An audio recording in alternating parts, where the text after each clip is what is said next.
नमस्कार, मैं एस्ट्रोलॉजर चंद्र प्रकाश वर्मा आप सभी का 27 नक्षत्र में बहुत बहुत स्वागत करता हूं। आज हम बात करने वाले हैं कि मेष लग्न की पत्रिका में यदि पंचम भाव में सूर्य विराजमान हो तो ऐसे सूर्य के क्या फल हो सकते हैं।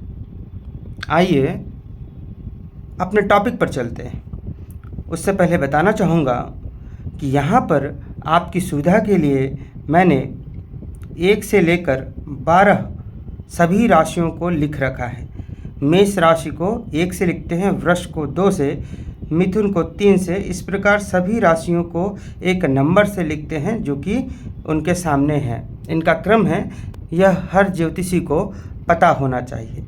इसी के सामने मैंने हर राशि के स्वामी को लिख रखा है। जैसे मेष राशि के स्वामी होते हैं मंगल, वृष राशि के स्वामी होते हैं शुक्र, इसी प्रकार सभी राशियों के स्वामी को यहाँ पर लिख दिया है ताकि आपको कुंडली में जो मैं बताऊं वो समझने में कोई समस्या ना हो। तो अभी हम बात करने वाले हैं मेष लग्न की पत्रिका में सूर्य की पंचम भाव में स्थिति का क्या फल होगा। तो मेष लग्न की पत्रिका है, लग्न अर्थात जो ये प्रथम भाव होता है वही लग्न होता है, प्रथम भाव लग्न होता है। और मेष लग्न है तो मेष को 1 नंबर राशि से लिखते हैं, इसलिए यहाँ पर मेष लग्न पत्रिका में प्रथम भाव में 1 नंबर की राशि होगी। अब आपको पता होना चाहिए कि किसी भी जन्म पत्रिका में घड़ी की विपरीत दिशा में, घड़ी में सुई के चलने की विपरीत दिशा में अर्थात एंटी क्लॉकवाइज ही सभी राशियां होती हैं। तो 1 नंबर राशि यहाँ है तो 2 नंबर यहाँ पे होंगी, 3, 4, 5, 6, 7, 8, 9, 10, 11 और 12 नंबर की राशियां इस प्रकार से बैठी हुई होंगी। और हमें क्या पता करना है, हमें देखना है कि मेष लग्न की पत्रिका में पंचम भाव में सूर्य विराजमान हो तो क्या फल होंगे। ये पंचम भाव है, कैसे, यहाँ से गिनिए, प्रथम भाव से 1, 2, 3, 4, 5, ये पंचम भाव है और यहाँ पर सूर्य विराजमान है तो इनके क्या फल होंगे। अब देखिए, सूर्य 5 नंबर राशि में है। 5 नंबर राशि सिंह राशि है जिसके स्वामी होते हैं सूर्य, अर्थात सूर्य अपने ही राशि में बैठे हुए हैं। सिंह राशि में सूर्य स्वराशिस्थ है, बहुत बढ़िया बात है। और ये है 5वां भाव। 5वें भाव से क्या देखते हैं हम, 5वें भाव से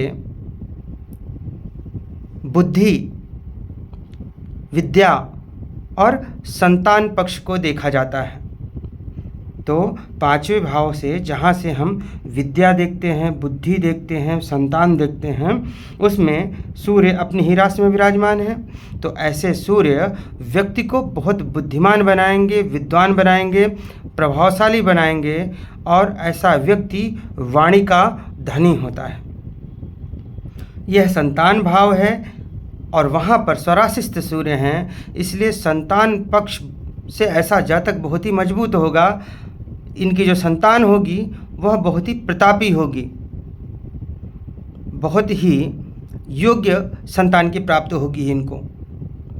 अब स्वराशिस्थ सूर्य पंचम भाव में बैठकर अपनी सप्तम दृष्टि डाल रहे हैं एकादश भाव पर। आपको बताना चाहूँगा, हर ग्रह की अपनी दृष्टियाँ होती हैं, सूर्य की सप्तम दृष्टि होती है।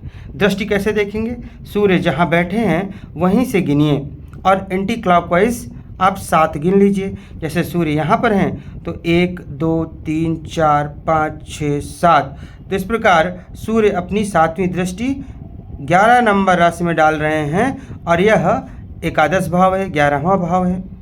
11 नंबर राशि कौन सी होती है, कुंभ राशि होती है जिसके स्वामी होते हैं शनि। तो स्वराशिस्थ सूर्य पंचम भाव में बैठकर एकादश भाव में शनि की राशि कुंभ राशि पर अपनी दृष्टि डाल रहे हैं। सूर्य और शनि ऐसे तो पिता पुत्र हैं, लेकिन दोनों में पटती नहीं है, दोनों में शत्रुता है। तो स्वराशिस्थ सूर्य अपने शत्रु की राशि पर दृष्टि डाल रहे हैं, तो जाहिर सी बात है कि ऐसे सूर्य जिनकी दृष्टि शत्रु राशि पर पड़ रही है, उस भाव से संबंधित हमें शुभ फल कम मिलेंगे या उसमें समस्या आएगी। तो एकादश भाव से क्या देखते हैं? एकादश भाव से हम देखते हैं आय, इनकम, धनोपार्जन। तो ऐसे सूर्य जो स्वराशिस्थ होकर अपने शत्रु की राशि कुंभ राशि पर अपनी सप्तम दृष्टि डाल रहे हैं, और इस सप्तम भाव, इस एकादश भाव से आता है आय, इनकम, लाभ। ये उन्हीं सब का घर है। तो चूँकि शत्रु के घर में दृष्टि डाल रहे हैं सूर्य, तो इस व्यक्ति की इनकम में कमी होगी, आय में कमी होगी, धनोपार्जन में समस्या हो सकती है, उसमें रुकावटें हो सकती हैं। इसलिए ऐसे व्यक्ति को इनकम के लिए विशेष प्रयत्न करते रहना चाहिए। अब ऐसी ग्रह स्थिति वाला व्यक्ति जिसके पंचम में सूर्य हो, मेष लग्न की पत्रिका में पंचम में सूर्य हो, तब चूँकि यह व्यक्ति अत्यंत बुद्धिमान होगा, विद्वान होगा, और इसी के कारण किसी चीज़ की अति हो जाती है तो व्यक्ति में अभिमान हो जाता है, घमंड हो जाता है। तो ऐसा व्यक्ति अभिमानी होगा, ऐसा व्यक्ति दूसरों को तुच्छ समझने वाला होगा और कटुवाणी भी बोलेगा। हालांकि इस प्रकार की कटुवाणी से उसको लाभ भी मिलेगा, सफलता भी मिलेगी,